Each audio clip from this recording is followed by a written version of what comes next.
Paramatmane Namaha. Yatart Gita.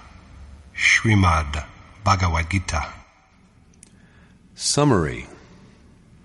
Interpreters usually endeavor to hit upon something novel, but truth is, of course, truth.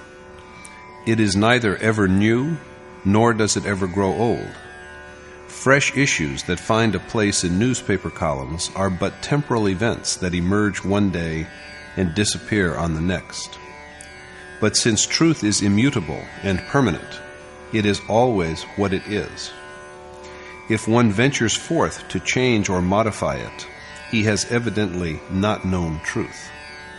So all sages who have trodden the path of seeking and reached the supreme goal cannot but proclaim the same truth. So they do not sow dissension, therefore, between man and man. One who attempts to do so is evidently ignorant of truth. What Krishna has revealed in the Gita is the same as sages coming earlier than him had known, and which sages to come hereafter shall speak of, if they have indeed known it. Sages pave and widen the felicitous path by opposing misconceptions and blind customs that but seem like truth and proliferate in its garb. This has been a vital need since the beginning, for many divergent ways come into being with the passage of time. So deceptively like truth do they appear that it is almost impossible to distinguish them from reality and assert that it is so. But since realized sages dwell in the essence, they can recognize ways that are at variance with it. They are capable of representing truth in a definitive form and prompting other men to its pursuit. This is what all seer prophets, Ram, Mahavir, Buddha, Jesus, and Muhammad have done. And so it was with the more recent Tulsidas, Kabir, and Guru Nanak. Deplorably, however, after a sage has departed from the world, instead of following the path shown by him, his followers gradually begin to revere and worship such physical objects as the places of the sage's birth and death, or the spots the sage had frequented during his life. In other words, they proceed to idolize the great soul. Their memory of the sage is indeed sharp and strong at the beginning, but it gets blurred with time, and men come increasingly under the sway of misguided and false notions that finally crystallize into stupid, irrational practices. Many such misguided customs, claiming to represent truth, had flourished in Yogeshwar Krishna's time also. Being a realized sage who had perceived the highest spiritual reality, he opposed these false creeds and thus fulfilled his given obligation of bringing men back to the path of righteousness. Does not he tell Arjuna in the 16th verse of chapter 2 that the unreal has no being and the real has no non-being, and the truth about both has also been seen by men who know the reality? The unreal has no existence, while on the other hand, the real is never non-existent. Krishna also admits at the same time that he is not saying this as an incarnation of God. He is only saying what has also been affirmed by other sages who realized the truth of the soul's identity with the all-pervading Supreme Spirit. Krishna's account of the human body as a sphere of action, kshetra, and of the one who grows spiritually dexterous by subduing it, a kshetragya, is akin to what has also often been professed by other great men of discernment. Elucidating the essence of relinquishment and renunciation in chapter 18, Krishna singles out one of the 4 differing creeds prevailing at his time and defends it. Since truth is one, eternal, and changeless, as a corollary, all sages are one. Krishna discloses to Arjuna in chapter 4 that it was he who had taught the eternal yoga to Vivaswat, the sun god. But how are we, like Arjuna, to lend credence to this assertion? Vivaswat was born in the distant, obscure past, whereas Krishna has had a recent birth, in a remembered time. Krishna resolves Arjuna's doubt by telling him that they have all undergone numerous births. But while men like Arjuna, who have not yet completed their journey of quest, are unaware of their previous births, Krishna, who has beheld his self and realized the unmanifest God, remembers them well. That is why he is a Yogeshwar, a lord of yoga or union. The state he has attained to is therefore ineffable and imperishable. Whenever the spiritual exercise that unites one with God was set in motion, it was initiated by some enlightened saint, be he a Ram or a Zarathustra. The verities that Krishna enunciates in the Gita have also characterized the teaching of seers like Jesus, Muhammad, and Guru Nanak in later times. So all sages belong to one fraternity. They all converge at the same point through their perception of the reality of God. The ultimate goal they arrive at is the same. There are many who venture along the path of realization, but the ultimate bliss they attain to is the same if the process of their worship is successfully accomplished. After realization, they exist as pure, immaculate souls, while their bodies are turned into mere dwellings. Whoever belonging to this state has enlightened mankind is a Yogeshwar, a lord of yoga or union. Like all others, a sage has to be born somewhere.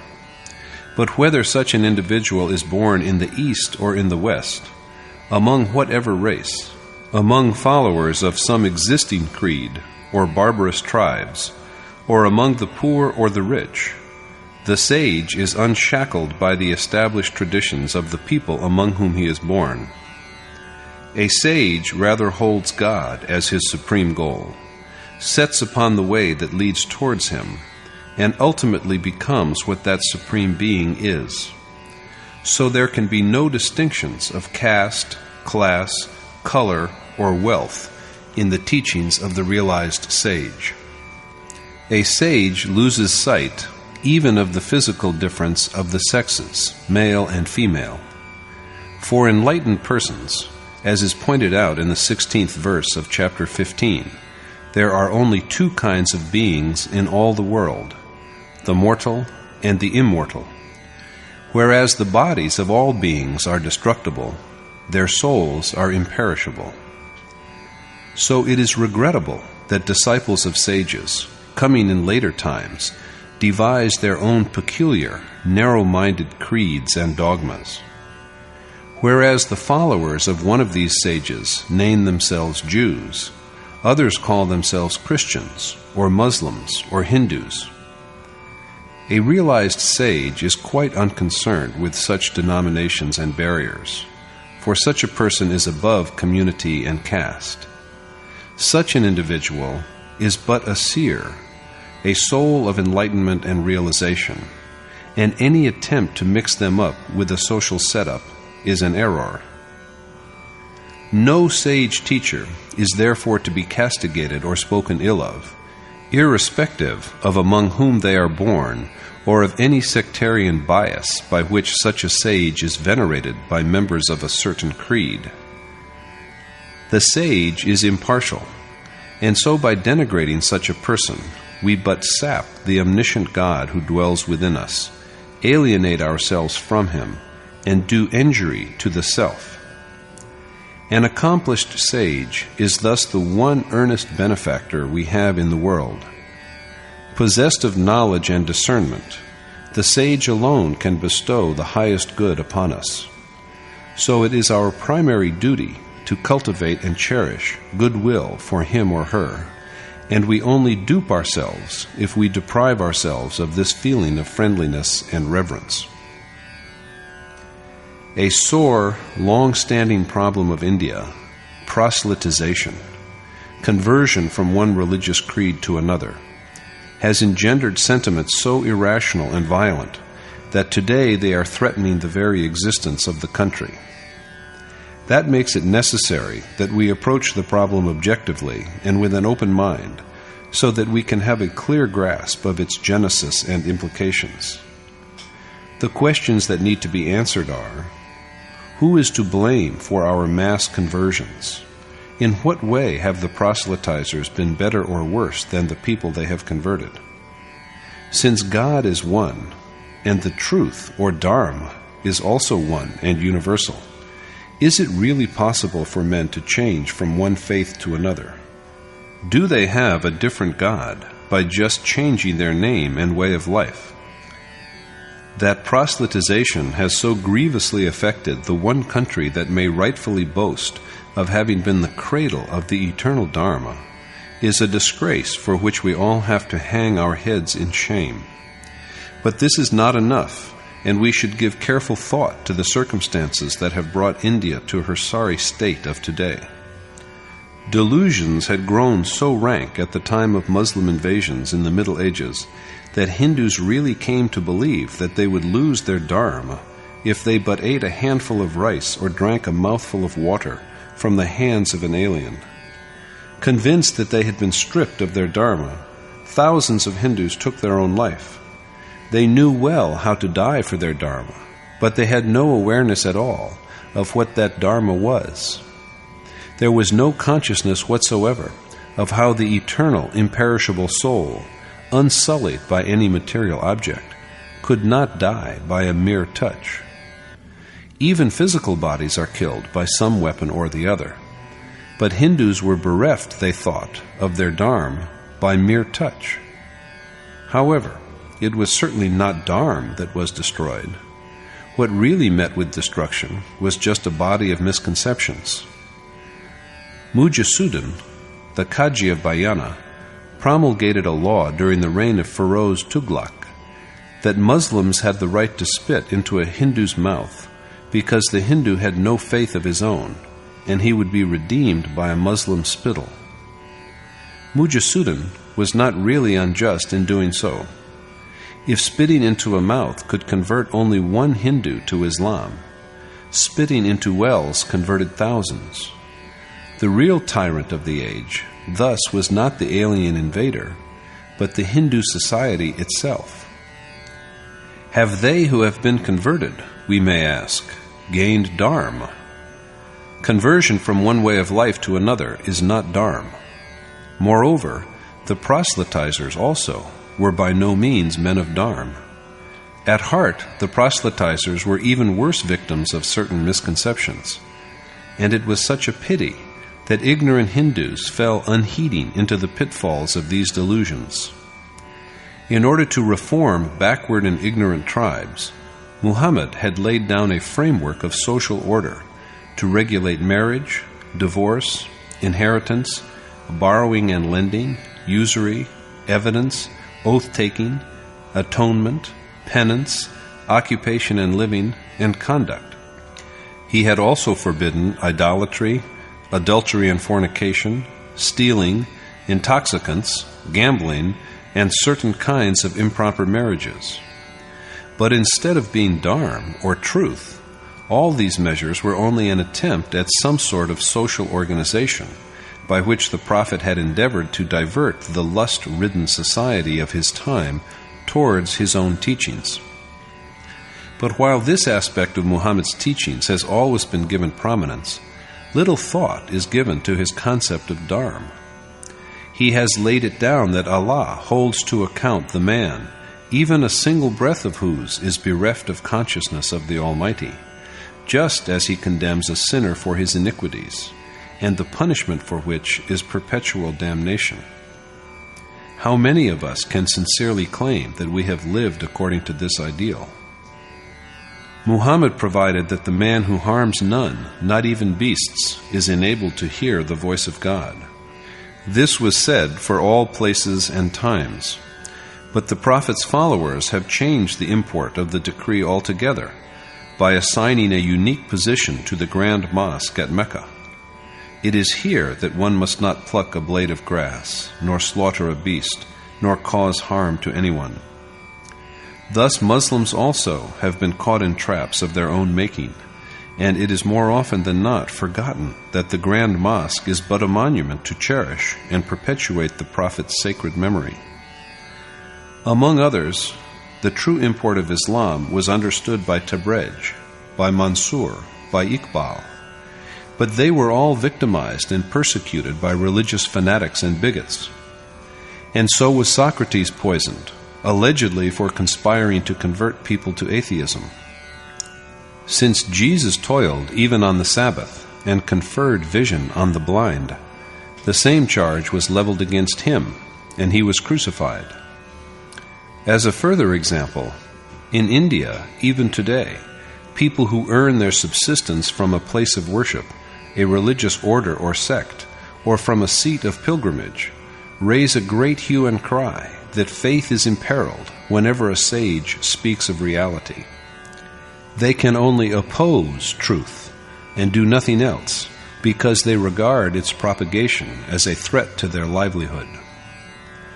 Like the persecutors of Socrates and Jesus, such so-called religious people have also either forgotten or deliberately turned a blind eye to why a certain sacred memory had been preserved in a monument in the remote past. Sages are familiar with all kinds of conduct, external and internal, practical and spiritual, and also of worldly conduct and the ideal conduct enjoined by scriptures. For without such comprehensive knowledge, they cannot frame laws to regulate social life and behavior and a decorous order.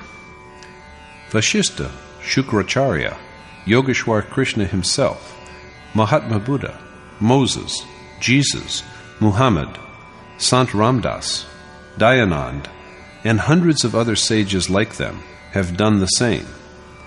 But their social, worldly provisions are at best of a temporal nature. Bestowing material benefits on society is not a question of eternal truth or Sanatan Dharma, because physical problems are here today and gone tomorrow. Though undoubtedly useful in a given time and situation, worldly dispensations by sages are also therefore valid only for a limited period, and as such, they cannot be accepted as a timeless order. Sages do operate as lawgivers, and they have rightly exerted themselves for the eradication of social evils.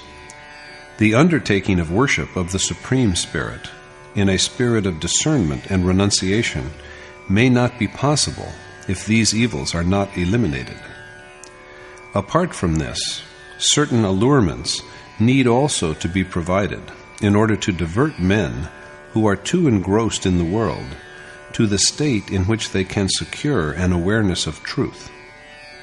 But the social order that sages have envisaged to achieve this, and the words they have employed to formulate this order, do not constitute dharma.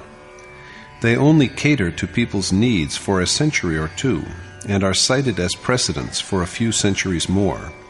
But they are certainly rendered lifeless with the emergence of fresh exigencies over the span of a millennium, or at most two. The sword was an essential feature of the martial organization laid down by Guru Gobind Singh for the Sikhs. But what is the validity of carrying a sword in the changed circumstances of today? Jesus rode asses, and he forbade his disciples to steal asses. But whatever he said of these simple creatures has been rendered irrelevant today, because people around the world rarely use asses as a means of conveyance. In the same way, Yogeshwar Krishna attempted to impose a certain order on contemporary society according to the needs of the time, accounts of which are found in such works as the Mahabharata and the Bhagavad. Along with this, however, these works also portray the ultimate reality, the spiritual essence, from time to time, and we shall certainly fail to comprehend both the social aspect and the truth if we mix up the ordinance for the attainment of final liberation with the social provisions. Followers are sadly drawn more by the social worldly provisions, which they hasten to adopt, not only as they are, but in a much overdone form, and are ever ready to quote sages in defense of the social norms they have accepted. And they do not realize that in doing all this, they are in fact only distorting the righteous and true action that realized sages have recommended, and turning it into so many forms of self-deception. Prejudices, born out of ignorance, have grown and persisted in respect of all holy books, be it the Ved, the Ramayana, the Mahabharata, the Bible, or the Koran.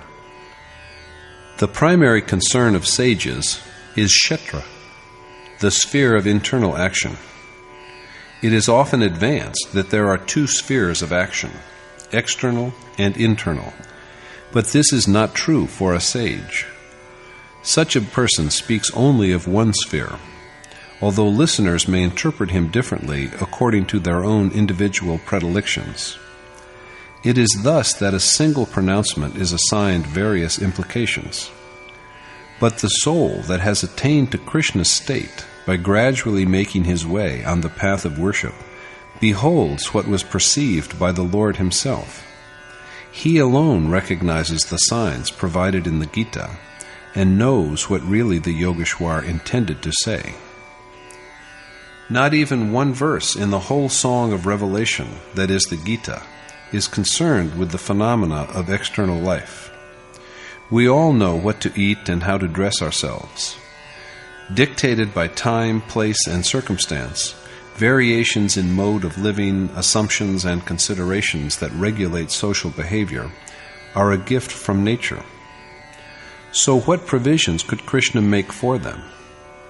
If some societies adopt polygamy because their girls outnumber boys, others accept polyandry because there are fewer girls, what laws could Krishna formulate for this? Some underpopulated nations exhort their people to have as many children as they can and reward them for this. In the Vedic age in India, it was prescribed that a couple have at least 10 children.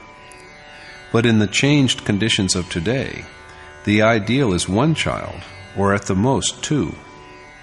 The best thing, of course, is to have no child at all.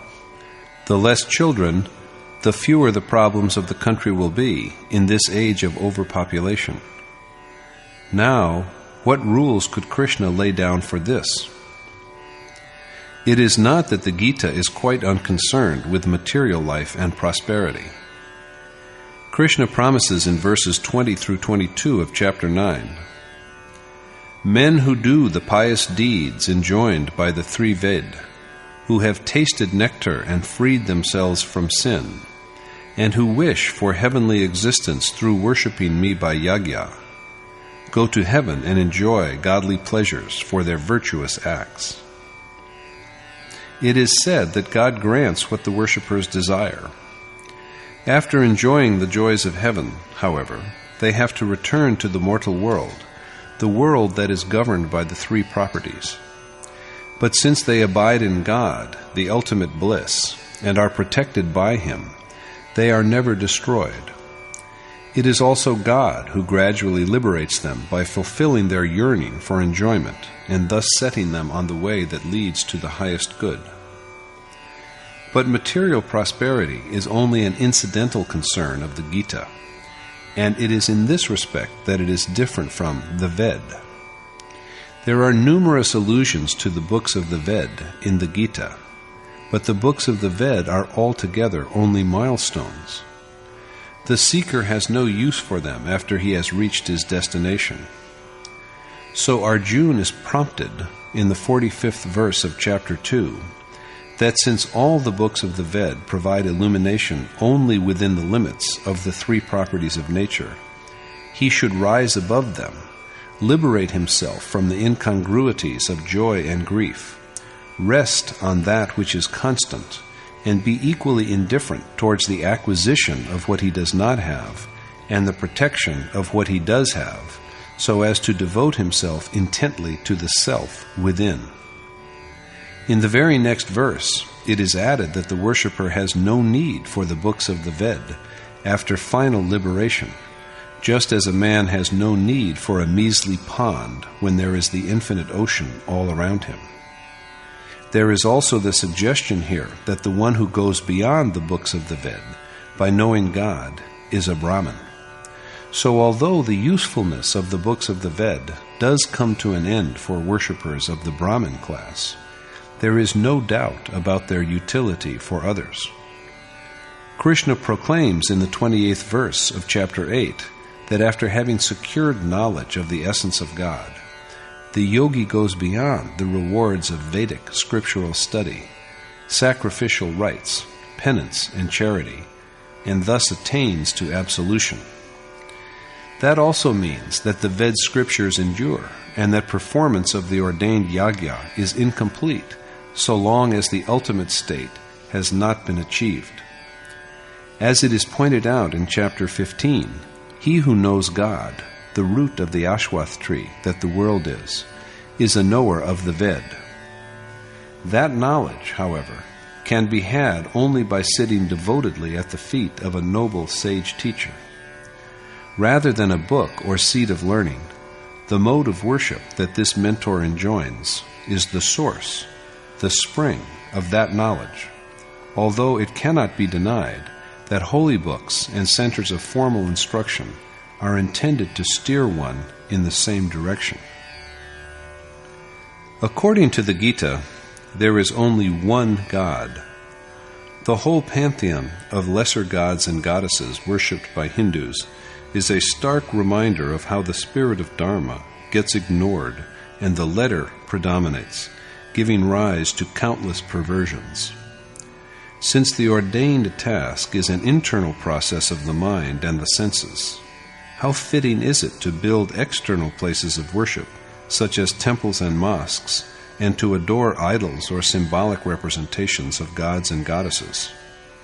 Ideally, Hindus are followers of the eternal truths of Sanatan Dharma, values and virtues that awaken the immutable eternal God within man's heart, and thus enable him to realize his self. Pursuing and delving deep into eternal truths, their forebears had disseminated their insights and revelations all over the world. Irrespective of the part of the earth he hails from, one who treads the path of reality is essentially a believer in Sanatan Dharma, the eternal truth. Overridden by desire, however, Hindus have gradually lost sight of reality and become victims of a host of misconceptions. Krishna emphatically warns Arjuna that there are no entities like gods. Whatever be the power a man devotes himself to, it is only God who stands behind the object of his adoration to reward him. It is God who sustains all worship, for he is all-pervading. Truly, therefore, the worship of other gods is unlawful, and its fruits are perishable. Only those ignorant men whose minds have been held to ransom by desire worship other gods, and their objects of worship vary according to their native inclinations. While gods are the object of adoration by good and virtuous men, demons and yaksha are worshipped by those who are given to passion and moral blindness, and ghosts and spirits are venerated by men of ignorance. Many of these worshippers even subject themselves to severe and grievous austerities. But, as Krishna enlightens Arjuna, all such worshippers of improper objects impair not only their physical beings, but also God who dwells within them. Such worshippers should therefore be deemed as surely possessed of an unrighteous, evil disposition. Since God abides in the hearts of all beings, it is binding on everyone that he takes refuge in him alone. The true place of worship is therefore not external, but within the realm of the heart. Yet people are drawn towards and worship even such unworthy objects as rock, water, mere structures of brick and mortar, and a host of inferior divinities. To these objects they also sometimes add an idol of Krishna. What an irony that even followers of Buddhism, who lay such great stress on Krishna's teachings, have sculpted images of their mentor Buddha, who had all his life condemned idolatry. They have forgotten the words spoken by their noble teacher to his beloved pupil Ananda. Waste not your time, Ananda, on the worship of one who is in the state of being. This is not to insist, however, that places and objects of divine adoration, like temples, mosques, churches, seats of pilgrimage, idols, and monuments, have no value whatsoever. Most significantly, they keep alive memories of bygone seers, so that people may constantly remember their ideals and achievements. Among these sages there have been women as well as men. Sita, Janak's daughter, had been a Brahmin girl in her previous life. At her father's prompting, she had subjected herself to rigorous penance, but success had yet eluded her. In her next life, however, she was rewarded when she achieved union with Ram and came to be regarded as immaculate, like God himself, and immortal, and as Maya, God's divine consort. The Indian medieval sage poet, Mira, had a royal birth, but there was an awakening of devotion to God in her heart also. Struggling with many hurdles, she at last emerged triumphant. Shrines and monuments have been erected to commemorate her, so that the community may imbibe spiritual life from her pious example. Be it Mira or Sita or any other visionary who has sought for and perceived reality, each of them is an ideal for us, and we should follow in their footsteps. But what greater folly can there be than assuming that we have discharged our moral obligation by merely offering flowers and applying sandal paste to these exemplars? If we but look at some relic of one whom we regard as an ideal, we are overwhelmed by the sentiment of loving devotion. This is as it should be, for it is only by the inspiration provided by him and by his guidance that we can move ahead on our spiritual journey. It should be our purpose to advance step by step towards the point where we become what our ideal is. This is true worship. However, although it is right that we do not in any way slight our ideals, we shall be guilty of straying from our goal and be wide off our mark if we complacently believe that offering of leaves and flowers is all that is needed for achievement of the propitious end. As for gaining wisdom from our ideals and acting upon it, whatever we call them, a hermitage, monastery, temple, mosque, church, mat, vihar, or gurudwar, each one of them does have its merit provided it is marked by genuine spiritual concern. Whose is the memory or image consecrated in these monuments? What was their accomplishment? What penances did they go through for it? And how did they make their attainment? It is to learn the answers to these questions that we should go to centers of worship and pilgrimage. But these centers are profitless if they cannot enlighten us by example on the steps by which some accomplished soul had finally reached their goal. They are also of no value if they cannot present us with a setup that is truly propitious. In that case, all such centers can offer is some blind established creed or practice. If it is so, we doubtlessly cause ourselves harm by frequenting them. These centers of worship had originally come up to obviate the arduous necessity of individuals going from one home to another for instruction and preaching, and to replace it with collective religious discourse. But in the course of time, idolatry and irrational adherence to entrenched conventions supplanted Dharma and gave rise to innumerable misguided notions. The syllable Om is to Hindus the symbol of the one God that the Gita illuminates. Om, also called Pranav, the word or sound, expresses the Supreme Being. In the Vedic literature, it is said that the past, present, and future are all nothing but Om. The syllable represents the omnipresent, omnipotent, changeless God. From Om are born all that is propitious, all faiths, all celestial beings, all the Vedic scriptures, all Yagya, all utterances, all rewards, and all that is inanimate or animate. Krishna tells Arjuna in the 8th verse of chapter 8, I am the sacred syllable Om. In the following chapter it is said, He who departs from the body intoning Om, God in word, and remembering me, attains to salvation.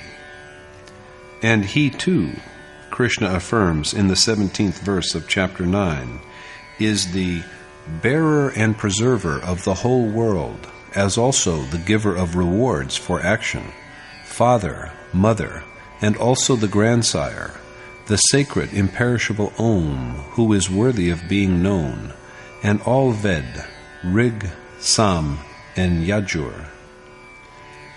In chapter 10 he calls himself Om among words, and the vowel Akar among the letters of the alphabet, the first sound of the sacred Aum. The 23rd verse of chapter 17 declares that Om, Tat, and Sat are 3 epithets used for the Supreme Being, from whom at the outset there came forth Brahman, the Ved, and Yagya. And in the very next verse it is added, It is hence that the deeds of Yagya, charity, and of penance, as ordained by Scripture, are always initiated by the devotees of Ved with a resonant utterance of the syllable Om. Krishna's final verdict is that recitation of Om is a prime necessity, and that its proper mode has to be learnt by sitting devotedly at the feet of some accomplished sage. Krishna is an incarnation, but he is also a sage, a noble teacher-preceptor, who is the giver of yoga. As we have just seen, according to the Yogeshwar, the knowledge of the way that leads to the ultimate good, the means of embarking on it, and of its attainment, is derived from a noble, accomplished mentor. Even roaming about from one holy place to another, or similar other strenuous exertions, cannot bring this knowledge within our reach in the absence of a teacher who can impart it to us.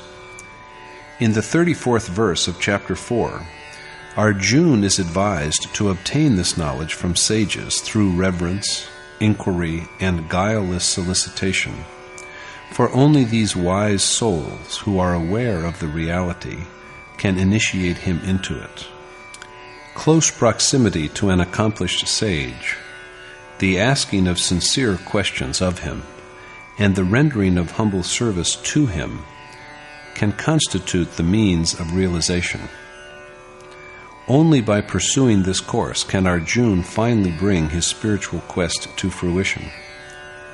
The vital importance of the accomplished teacher-preceptor is again emphatically stated in chapter 18. Whereas the way of securing knowledge, the worthwhile knowledge, and the knower constitute the threefold inspiration to action, the doer, the agents, and the deed itself are the threefold constituents of action.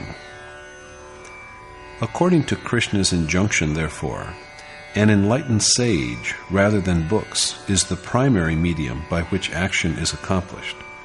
A book only offers a formula, and no illness is healed by memorizing the prescription. The more important thing is its application, its practice. Much has been said about delusions, and we are confronted by them also in regard to action. The Gita sheds light on how these misconceptions came into being. Krishna tells Arjuna in the 39th verse of chapter 2 that both the way of knowledge and discernment and the way of selfless action can effectively sever the fetters of action as well as of its consequence. Practicing them in even small measures successfully liberates one from the terror of birth and death. In both the ways, the resolute deed is one, the mind is one, and the direction is also one. But ignorant minds are riddled with endless contradictions. In the guise of accomplishing action, They invent numerous deeds, rites, and ceremonies. But these are not true action, and Arjuna is exhorted to undertake only the action that is ordained. This action is an appointed course, and it is that which brings to an end the body which has been journeying through one birth to another since time immemorial.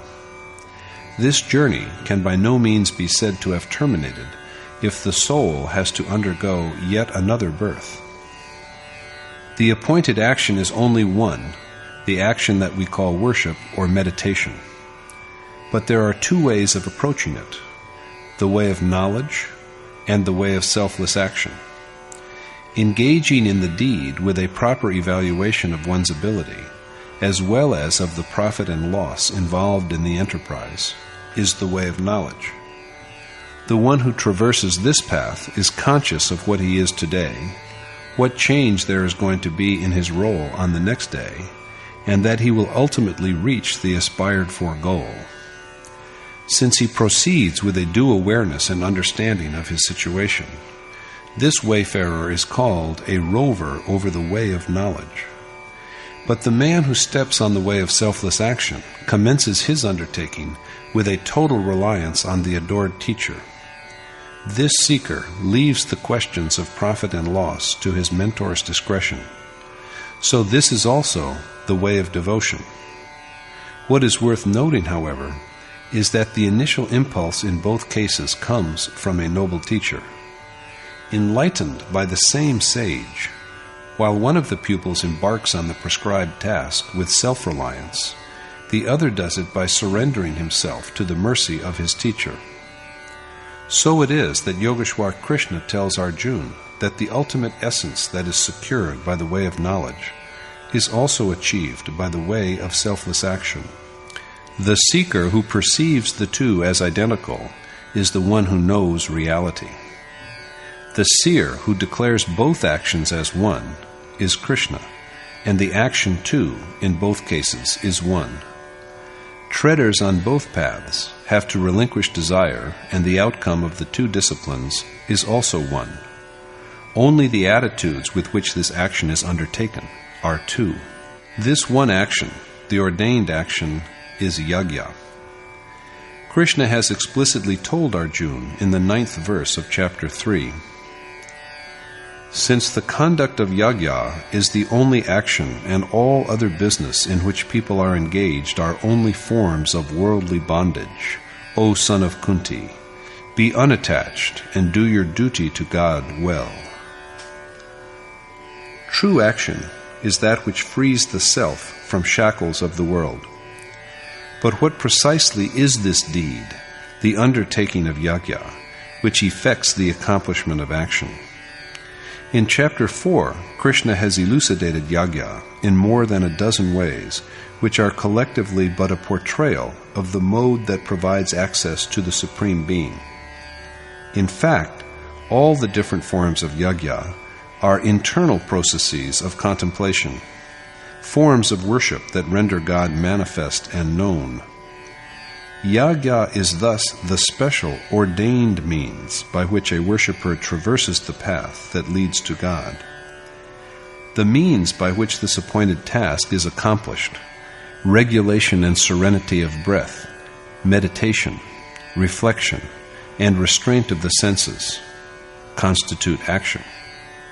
Krishna has also made it clear that Yagya has nothing to do with non-spiritual matters, and that the Yagya which is performed by means of material objects is indeed contemptible. It is so even if we offer sacrifices worth millions. True Yagya is performed by internal operations of the mind and the senses. Knowledge is the consciousness of the immortal essence that ensues from Yagya at its successful completion. Yogi who are blessed with this transcendental awareness become one with God. And once the goal that had to be achieved is reached, there is no need for any further action by the liberated soul, for all action merges into the knowledge that is gained from direct perception of the ultimate essence. The liberation of the soul is thus also liberation from action. the Gita speaks of no action other than this appointed action, the Yagya that achieves God realization. This has been repeatedly emphasized by Krishna. It is Yagya which he has named the ordained task, the deed that is worth doing, in the opening verse of chapter 6. It is further pointed out in chapter 16 that the undertaking of Yagya commences in the real sense only after lust, anger, and greed have been completely forsaken, in verse 21. The more a man is absorbed in worldly business, the more tempting do desire, anger, and greed appear to him. In chapters 17 and 18 also, while dwelling upon the task that is appointed, worthy and righteous, Krishna has affirmed over and over that this one ordained action is the most propitious. Unfortunately, however, in spite of Krishna's repeated warning, we persist in assuming that whatever we do in the world is, quote, action, and that there is no need for any relinquishment. All that is needed for our deeds to be selfless is that we should not aspire after the fruits of our labor. We erroneously persuade ourselves that the way of selfless action is accomplished by just our undertaking a task with a sense of obligation, or that the way of knowledge, of renunciation, is achieved by a mere surrender of whatever we do to God. Similarly, no sooner is the question of Yagya broached than we fabricate the 5, quote, great sacrifices, such as offering oblations to all beings, Bhut Yagya, or water libations to departed ancestors, or sacrifices to fire to appease superior gods like Vishnu, and promptly rush to perform them loudly chanting Swaha. Had Krishna not made a specific pronouncement in regard to Yagya, we should have been at liberty to follow the dictates of our will. But it is a demand of wisdom that we obey what is laid down in Scripture. Yet we obstinately refuse to act upon Krishna's precepts because of the sinful legacy of numerous misguided customs and creeds, as well as modes of worship, that we have inherited and which bind our minds in chains of ignorance. We can run away from material possessions, but the preconceptions that lurk in our minds and hearts pursue us wherever we go. And if we ever deign to abide by Krishna's teachings, we cannot help distorting them into the shape of our deluded, preconceived notions. It is evident that Yagya necessarily entails renunciation. So naturally, we have the question if there is any stage before the ultimate realization at which one may forsake this action in the name of renunciation. It appears from the nature of Krishna's argument on the question that at his time also there existed a sect, the members of which bragged of being renunciates because they did not kindle fire and had even given up meditation. As opposed to this, Krishna has asserted that there is no provision for abandonment of the ordained action on either the way of knowledge or the way of devotion. The enjoined task has to be set upon. This is an inescapable necessity. By constant and resolute practice, the act of worship is progressively refined and finally rendered so subtle that will and desire are completely subdued and stilled. True renunciation is only this total cessation of will and desire, and there is no sacrifice earlier than this accomplishment that could be called renunciation. In chapter after chapter, for instance, chapters 2, 3, 5, and 6, and especially in the final chapter, it is underlined that no man becomes a yogi, a self-denier, by just not lighting fire or by relinquishment of action. If we but understand the nature of yagya and action, we will also easily comprehend the other issues raised in the Gita, the issues of war, of the four-part organization of action, of Varnsankar, and of the way of knowledge, as well as the Yog of action. That means the entire message of the Gita. Arjuna did not wish to fight. He cast away his bow and sat down despondently in the rear of his chariot. By imparting the knowledge of action to him, then, Krishna not only convinced him of its validity, but also induced him to take up his appointed task. Since Arjuna is exhorted to take up arms and fight in almost a score of verses, doubtlessly there was a war, but there is not a single verse in the whole of the Gita which approves of physical slaughter and bloodshed.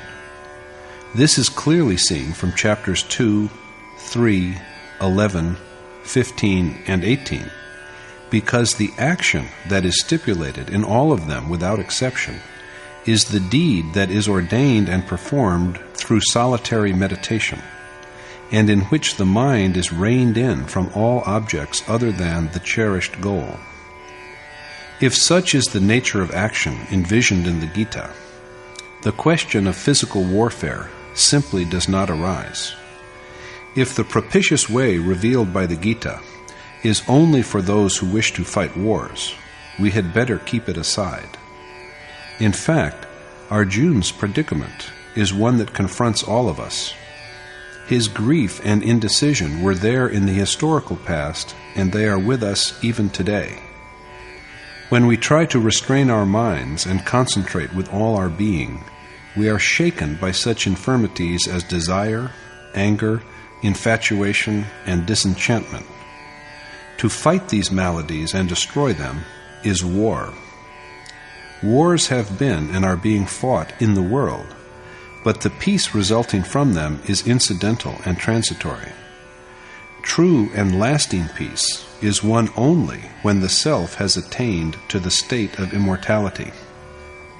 This is the only peace after which there is no disquiet, and it can be achieved only by accomplishing the ordained action. It is this action, rather than mankind, that Yogeshwar Krishna has divided into 4 varn, or classes. A worshipper with inadequate knowledge is at the Shudra stage, so it is incumbent upon him to begin his quest with the rendering of service as required by his native ability, for thus alone can the proficiencies of the Vaishya, Kshatriya, and Brahmin classes be gradually inculcated in him. Thus only will he be enabled to ascend step by step. At the other end, the Brahmin also is flawed, because he is yet distant from God. And, after he has merged with that Supreme Being, he ceases to be a Brahmin. Varn denotes form. A man's form is not his body, but his inborn disposition. Krishna tells Arjuna in the 3rd verse of chapter 17, "Since the faith of all men, O Bharat, is according to their inherent propensity, and man is essentially reverent, he is what his faith is." Every man's character is molded by his faith, and the faith is according to his dominant property. Varn is thus a scale, a yardstick, to measure one's capacity for action.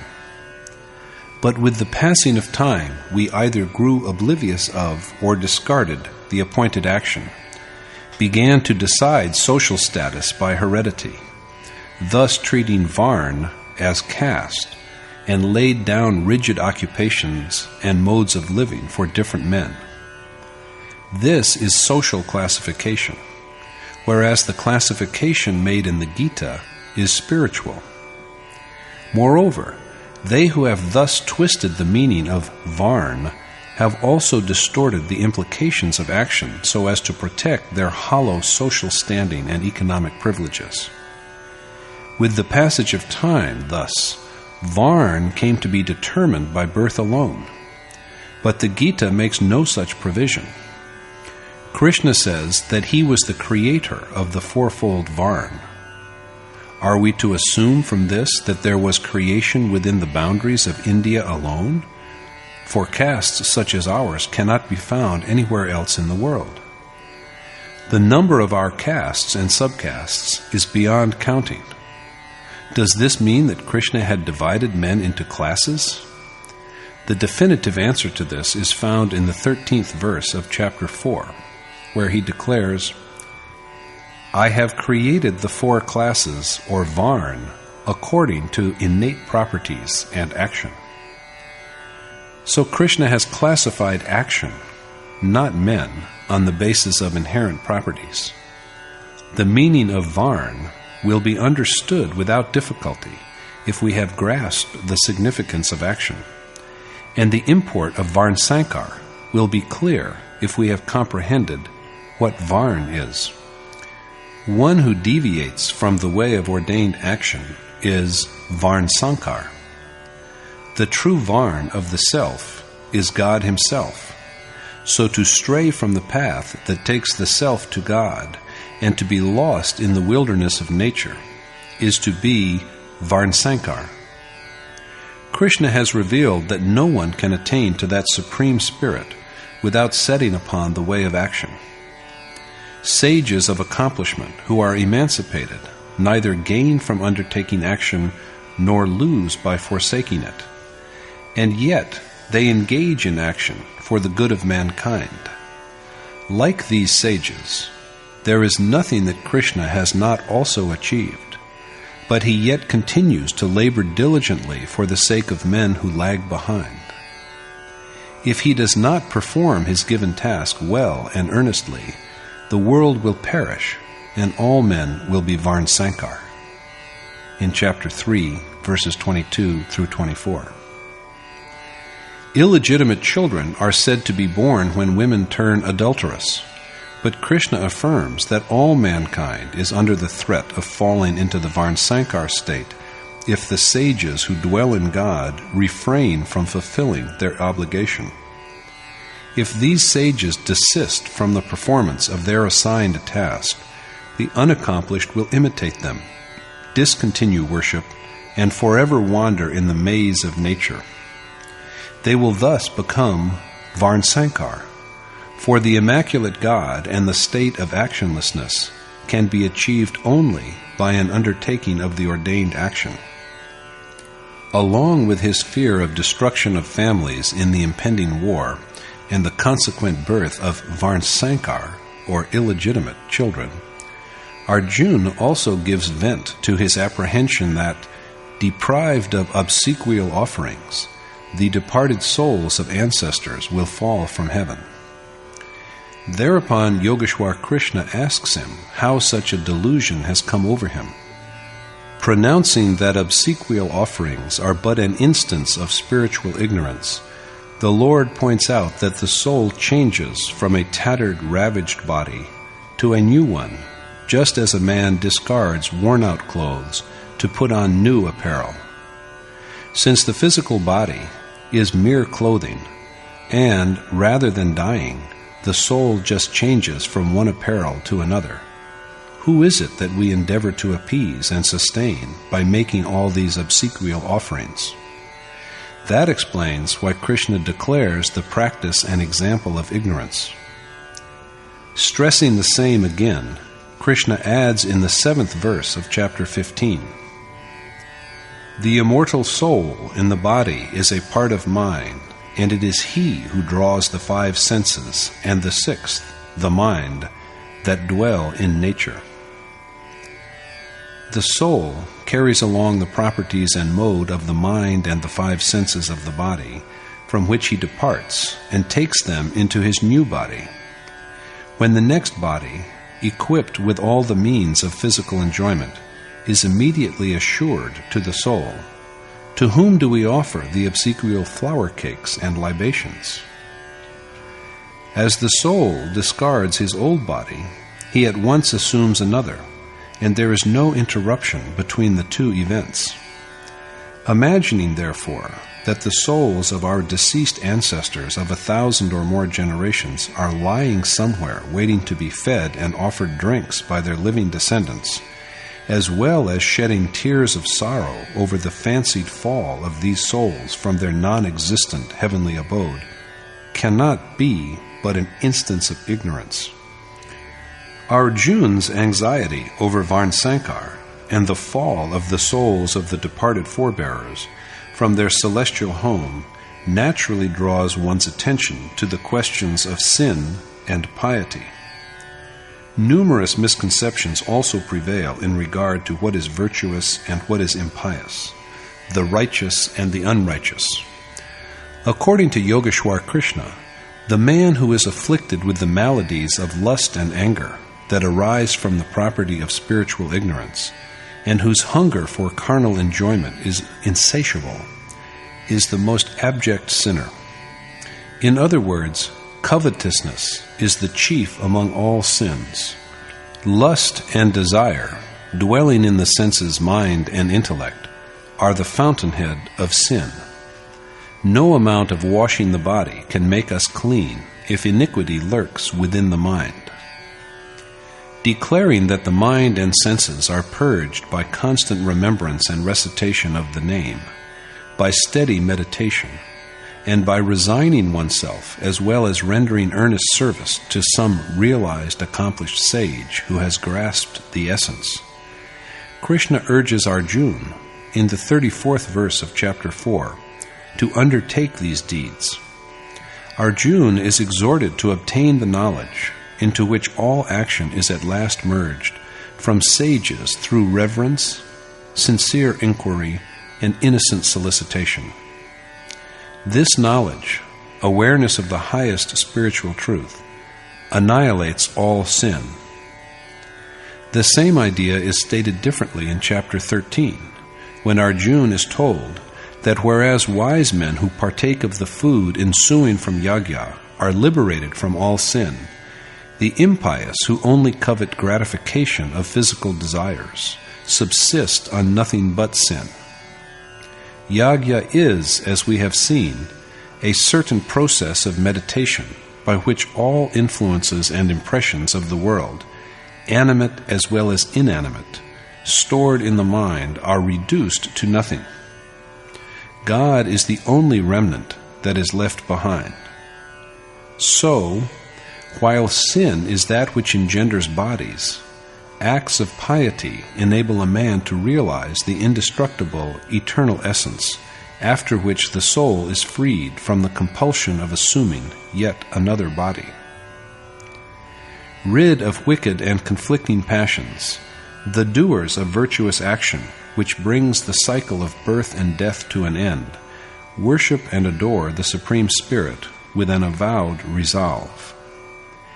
Krishna tells Arjuna in the 29th verse of chapter 7, "They who are aware of God, the identity of the Supreme Spirit and the individual soul, and of all action, find shelter under me and strive for liberation from the cycle of birth and death." They who know Krishna as well as they know the Supreme Being who animates all beings, all divinities, and Yagya, and whose minds are absorbed in him, come to know the God in Krishna and are united with him forever. Piety is therefore that which induces the self to rise above birth and death and all evils, so as to know the eternal, immutable reality and forever dwell in it. By the same logic, that deed is sinful which constrains the self to go round and round within the boundaries of mortality and of grief and spiritual sickness. It is said again in chapter 10 that the wise man who knows Krishna's essence as the birthless, eternal, and supreme God of the entire world is freed from all sins. It is only the direct perception of God, as we have been enlightened, that liberates the soul from sin. In brief, therefore, whereas that which effects repeated birth and death is sin, the deed that prompts one towards God and begets the ultimate repose is piety. While merits such as truthfulness, relying upon the product of one's own labor, regarding women with the loving reverence that is felt for one's own mother, and integrity are also important concomitants of virtue, true piety is, of course, the realization of God. The man who offends against faith in God is a sinner. In the popular imagination, sin and hell always go together. Now, what is this hell? It has been described variously as a bottomless pit, as an inferno, and as an underworld. Giving an account of the property of ignorance, Krishna has pointed out in chapter 16 that, misguided in numerous ways, enmeshed in the webs of attachment, and inordinately fond of sensual pleasure, men fall into the most defiled hell. Light is shed on the nature of this hell in the 19th verse of the same chapter, when Krishna says, "I forever condemn these abhorring, sinful, and cruel men, the most abject among mankind, to inferior births." Ignorant and wicked men who entertain a feeling of hostility against God are perpetually condemned to repeated birth in lower forms of life. As for what takes one to this hell, it is declared in the same chapter that lust, anger, and greed, all destructive of the sanctity of the self, are the three gateways to hell. It is these maladies, more than any others, that constitute the aggregate of devilish impulses. So hell, as visualized in the Gita, is degradation to recurrent birth in base forms. After having viewed all the different, scattered strands that go into the making of the Gita, it will now be opportune to dwell upon the composite view of Dharma that emerges from the Scripture. It may be claimed without any impropriety that Dharma, properties and conduct that enable a man to realize his self, is the overriding concern of the Gita.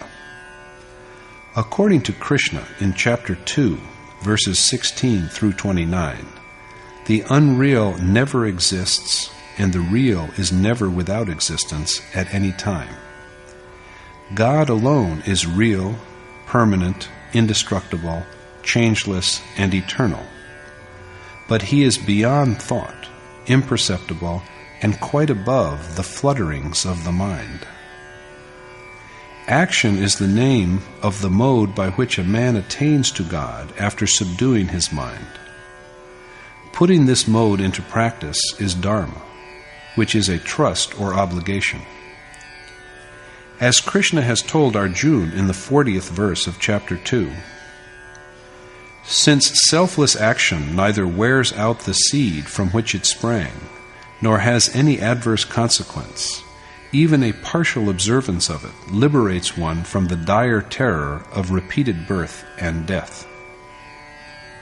So, the undertaking of this action is dharma. This appointed action has been classified into 4 categories on the basis of the seeker's inherent ability. At the initial stage, when a man sets upon the way of seeking after a due understanding of his task, he is a Shudra. But he is elevated to the rank of a Vaishya when his hold upon the means gets steadier. At the 3rd stage, the same worshipper is promoted to the yet higher status of Kshatriya, when he gains the ability to oppose the conflicts of nature.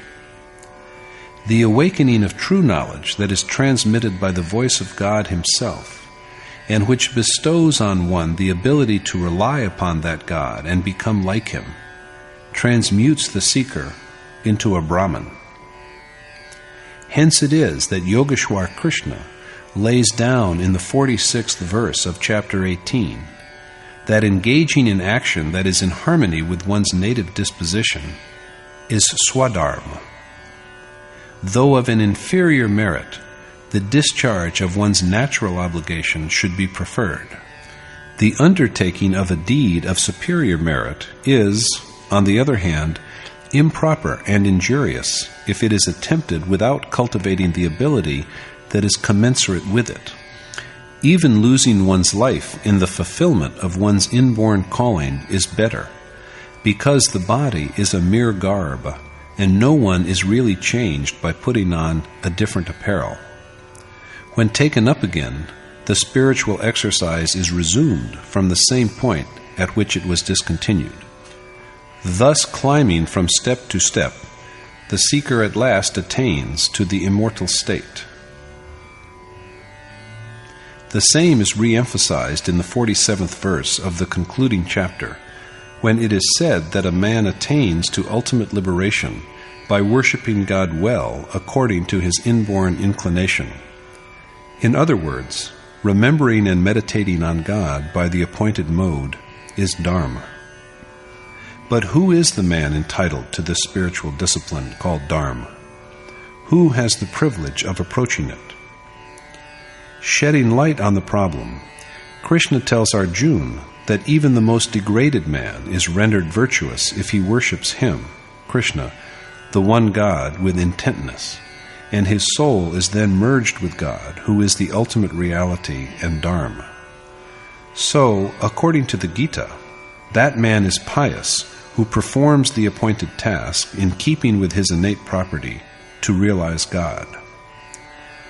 Arjuna is counseled at last to forsake all his other obligations and seek refuge in Krishna. So that man who is wholly devoted to the one God is endowed with piety. To dedicate oneself thus to God is dharma. The process by which the self is enabled to attain to the Supreme Being is dharma.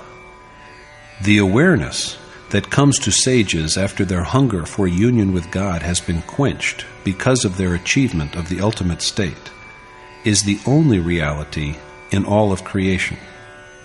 So we have to seek refuge in these men of enlightenment and wisdom in order to learn how we can make our way along the path that leads to final bliss. That path is only one, and embarking on it is dharma.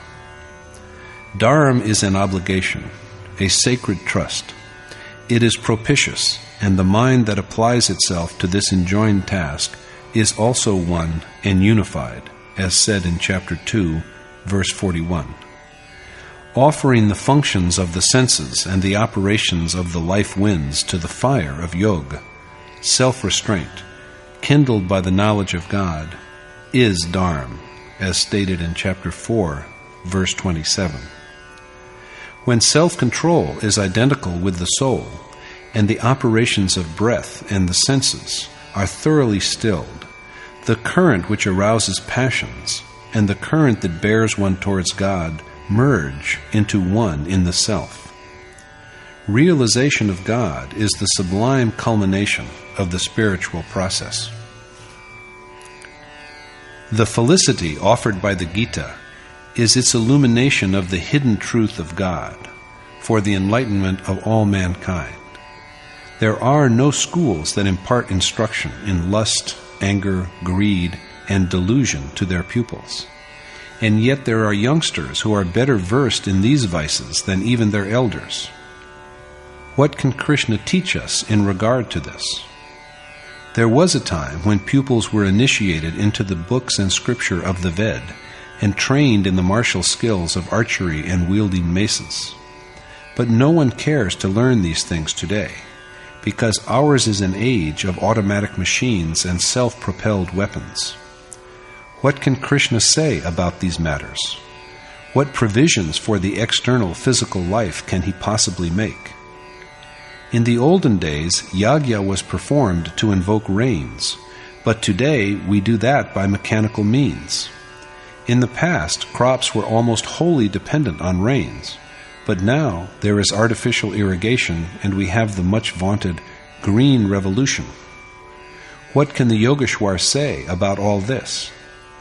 That is why he has frankly admitted that bound and constrained by the properties of nature, the physical life of man grows and changes according to circumstance. It is these properties that shape the different forms of external life. Knowledge of the physical world has grown tremendously and bifurcated into numerous branches. But there is a reality that transcends all this physical knowledge. It is always there with every one of us, but unfortunately we are oblivious of it. We neither know it nor can recognize it. It is the memory, the awareness of this sublime reality that slips from Arjuna's mind, but he recovers it by listening devoutly to Krishna's sacred message that is enshrined in the Gita. The memory that comes back to Arjuna is the memory of God who dwells in the realm of every heart and is yet so far away. It is every man's aspiration to approach that supreme essence, but he does not know the way. How unfortunate it is that we know all other ways, but are ignorant of this one unique way that takes us to ultimate happiness. The shroud of nescience, of not knowing, that envelops us is so thick that the mind fails to penetrate it and get at the truth. Conscious of the ignorance that lies like a dense mantle over men's minds, the Yogeshwar, Krishna, knower of man's innermost secrets, has in his infinite grace illumined the hidden truth, the unmanifest truth in the Gita, for the enlightenment of all of us. As for the language in which his teachings are enshrined, it is so simple, direct, and lucid that no reader can either misconstrue it nor experience any difficulty in comprehending it. The way that Krishna has revealed for the attainment of the ultimate essence is the Gita's most precious and indeed inestimable gift for the good of all humanity. The Gita embodies a spiritual precept that is complete in every respect. This precept is found in the scriptures of the Ved also, and they are among the sublimest of holy books. The Upanishad are their abstract, and the Gita, the song of the Lord, embodies the essence of all of them. Since a sequestered life, restraint of the senses, and constant reflection and meditation are essential requirements of the ordained action, it is often asked of what use the Gita can be to householders. That is like saying that the Gita is only for sadhus or hermits, for men who have renounced the world and all. But this is not true. Although the Gita is primarily for people who tread the path of spiritual quest, it is also, in good measure, for those who aspire to step on it. This song of revelation is for all men, and it is especially salutary for householders, for people who are rearing a family and struggling to support and sustain it, because such persons stand at the point where action is commenced. Krishna tells Arjuna that the initial step taken in the undertaking of selfless action is never destroyed.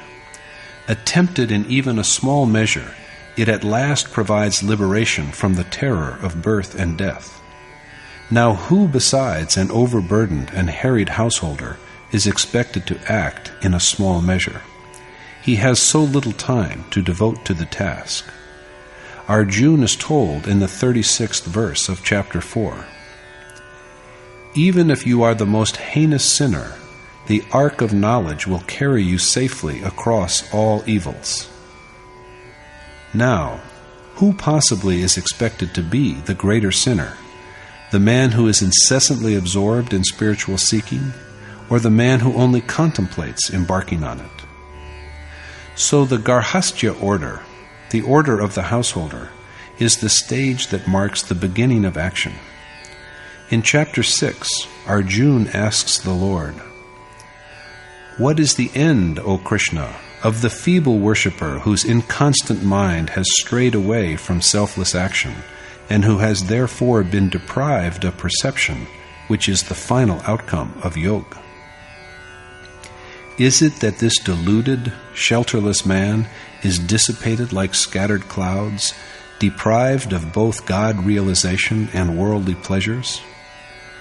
Krishna then proceeds to assure his friend and disciple that even this irresolute person who digresses from yoga is not destroyed, for one who has performed good deeds never comes to grief. With his sanskar, such a person is either born in the house of a nobleman or admitted to the family of an enlightened yogi. Such a person is thus on both ways induced to worship, and treading this appointed path through several births, such a person finally achieves the ultimate state. All this is relevant to a householder more than to anyone else. Is not such a person, in fact, reborn as a householder because of his wandering from the way of selfless action? And this accident of birth is what bestows on him an inclination towards spiritual seeking and worship.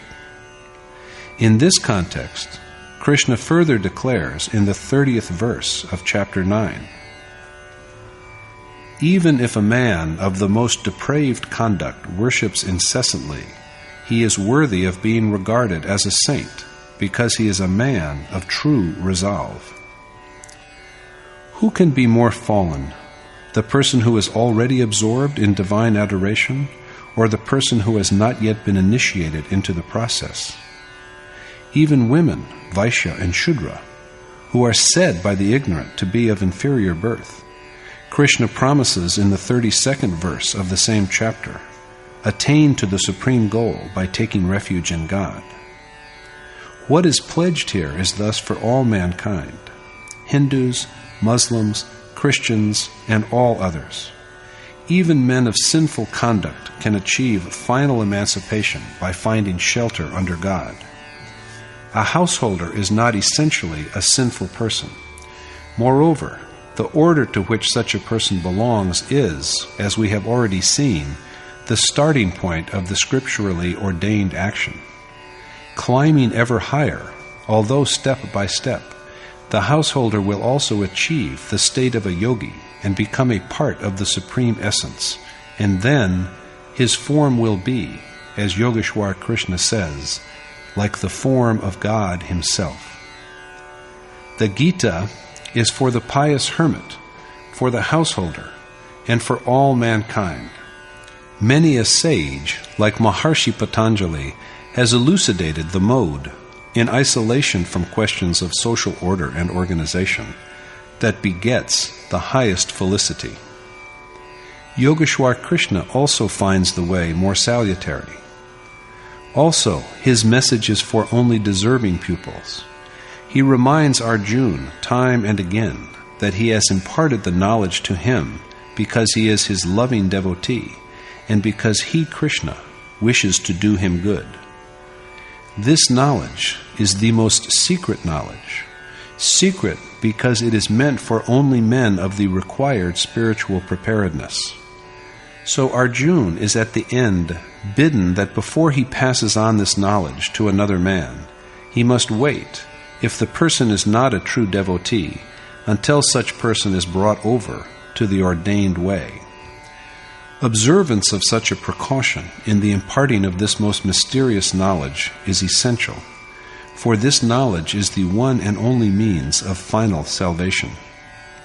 And the Gita is a systematic account, in Krishna's words, of this transcendental knowledge. Sacred books are useful in the same way as monuments and places that remind us of the ideals and achievements of some departed sage. They tell us of the dynamic spiritual process which Yogeshwar Krishna calls the ordained action, in order that we may know and be inclined to undertake it. In case we are overtaken by loss of remembrance sometimes, we go back to these works to refresh our memory. But these holy and sacred books are of absolutely no avail if we just sprinkle grains of rice and sandal paste on them and then relegate them to a high shelf in our library. A noble work like the Gita is a marker, a sign, that directs us along the right path and provides support right up to the time when the destination is reached. We look up to holy books so that we may constantly advance towards the cherished goal.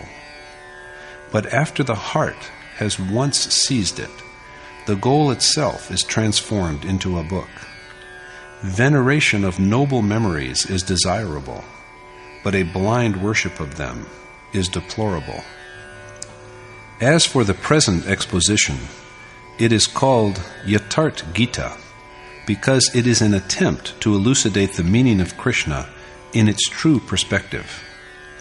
Embodying the whole means of ultimate liberation, the Gita is self-contained. there is not a single point in it that may engender any doubt. But since it cannot be grasped on an intellectual plane, there may arise what only appear to be doubts. So if we fail to comprehend any part of the Gita, we can resolve our doubts, as did Arjuna, by sitting devoutly by a sage who has perceived and realized the essence. Hari Om Tat Sat.